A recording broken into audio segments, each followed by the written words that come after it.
So हेर्दै expectation राख्दै कति समयमा एक्सपेक्टेसन नसोचेको भन्दा धेरै मिट भएको थियो, कति समयमा एक्सपेक्टेसन राखेको भन्दा कम पनि भयो।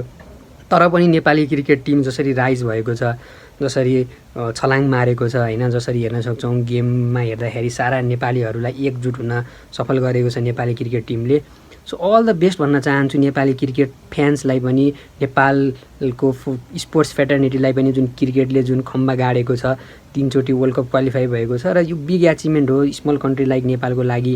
रोहित पौडेलको क्याप्टेनसिपलाई पनि सलाम गर्नुपर्छ। दिपेन्द्र सिंह ऐरीको फिल्डिङ, बलिङ होइन, match winning performance, all round performance, what a brilliant होइन। हामीले भुल्नै नहुने खेलाडी यो सिरिजमा भनेको चाहिँ Gulshan Jha. What a player यार, वाट अ प्लेयर। जसरी मोमेन्टम चेन्ज गरे गुलसन झाले होइन, हरेक गेममा आएर जुन रन रेट पनि भन्न सक्छौँ र जुन रनको जुन तीव्र गतिको जुन रन सुस्त भएर चलिरहेको बेला गुलसन झाले आएर क्विक फायर गरेका थिए होइन। लगभग भनौँ त्यो 18 रन, त्यो 25 रन, त्यो 21 रन गुलसन झाको, त्यसले मोमेन्टम गेमलाई कति सिफ्ट गरेको छ भन्ने त्यो क्रिकेट फ्यान्सले बुझ्न सक्छ। So great salute to Gulshan Jha होइन।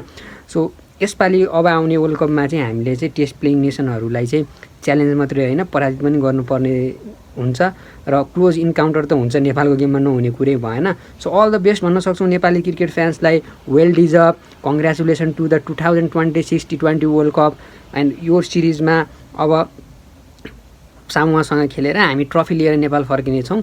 And this is the best of luck. अनि फेरि आइसिसी वर्ल्ड क्रिकेट लिग जुन चल्न गइरहेको छ अब 50 ओभरको, र त्यसको लागि पनि शुभकामना हामी प्रोभाइड गर्न चाहन्छौँ। So all the best, see you in the next video. जय Nepal, Nepali cricket team on the rise.